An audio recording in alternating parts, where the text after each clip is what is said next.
Hello one and all, good evening to everyone. Once again welcome back to my channel. और आज के lecture में लोग सीखते हैं बिग बैंग मॉडल क्या होता है। सबसे पहला पॉइंट क्या, ये SDLC लाइफ साइकिल का ही एक मॉडल है। मतलब सॉफ्टवेयर डेवलपमेंट लाइफ साइकिल में कई सारे मॉडल हैं, उसमें एक मॉडल ये भी है हमारा, कौन सा, बिग बैंग मॉडल। ठीक है, तो हमने अगेन यहाँ पे क्या क्या चीज़ों को पॉइंट में डिवाइड कर दिया, साथ में एक ब्लॉक डायग्राम लिया है और इन दोनों की हेल्प से चीज़ों को समझते हैं बिग बैंग मॉडल होता क्या है।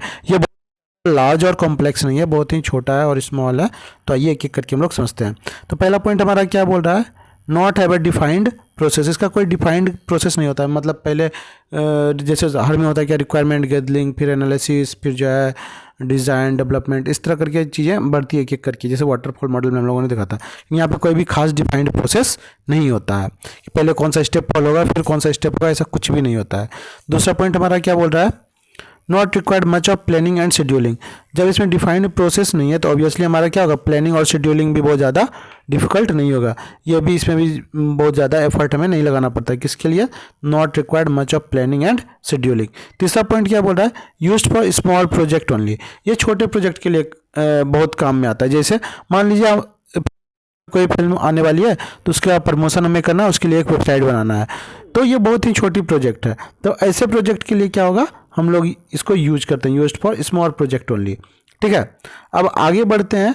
हमारा नेक्स्ट पॉइंट क्या बोल रहा है, नो टेस्टिंग टीम रिक्वायर्ड। तो इसमें हमारी टेस्टिंग टीम भी नहीं होती है। बस हम क्या करते हैं, सीधा टाइम लगाए, एफर्ट लगाए, रिसोर्स लगाए, बिग बैंग मॉडल इंप्लीमेंट किया, सॉफ्टवेयर डेवलप हो गया और हमने सीधा मार्केट में रिलीज़ कर दिया। ये तो होता है फिल्म इंडस्ट्री में, जब कोई नई फिल्म आती है उसके प्रमोशन के लिए। अब आगे देखते हैं क्या बोल रहा है, it demands more finance, code and time. ये तीनों चीज़ हमें क्या करता है, बहुत ज़्यादा एफर्ट में डालना पड़ता है, बहुत ज़्यादा लगता है। जैसे टाइम भी ज़्यादा लगेगा, एफर्ट भी ज़्यादा लगेगा, रिसोर्सेस इन द सेंस हमारा फाइनेंस या हमारा जो मनी है वो भी ज़्यादा खर्च होगा।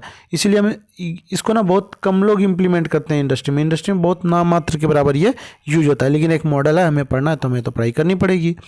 ठीक है, अब आगे बढ़ते हैं। आगे क्या बोल रहा है, risk for large and complex one. देखिए यहाँ पे क्या था, स्मॉल प्रोजेक्ट के लिए यूज होता है, तो ऑब्वियसली ये लार्ज और कॉम्प्लेक्स प्रोजेक्ट के लिए क्या होगा, काफ़ी डिफिकल्ट होगा, उसमें काफ़ी रिस्की हो जाएगा ये। इसलिए हम वहाँ पे इसको इंप्लीमेंट नहीं करते हैं। क्यों, due to the potential misalignment. क्योंकि पोटेंशियल मिस अलाइनमेंट हो जाएगा विथ कस्टमर्स नीड। जो भी कस्टमर का नीड है उसके अकॉर्डिंग ये अलाइनमेंट अपने आप को नहीं कर पाएगा, तो इसलिए ये क्या हो जाता है, काफ़ी डिफिकल्ट हो जाता है। कौन से प्रोजेक्ट के लिए, तो जो लार्ज होता है या कॉम्प्लेक्स होता है उसमें इसके लिए रिस्क बहुत ज़्यादा बढ़ जाता है, तो वहाँ पे हम इस मॉडल को इम्प्लीमेंट नहीं करते हैं। तो यही था हमारा बिग बैंग। मतलब मोटा मोटी आप ये समझ लिए कि स्मॉल प्रोजेक्ट के लिए यूज होता है और लार्ज प्रोजेक्ट के लिए यूज नहीं होता है, बस यही है। तो आज के लिए इतना ही रखते हैं। Bye bye and take care, see you in the next video.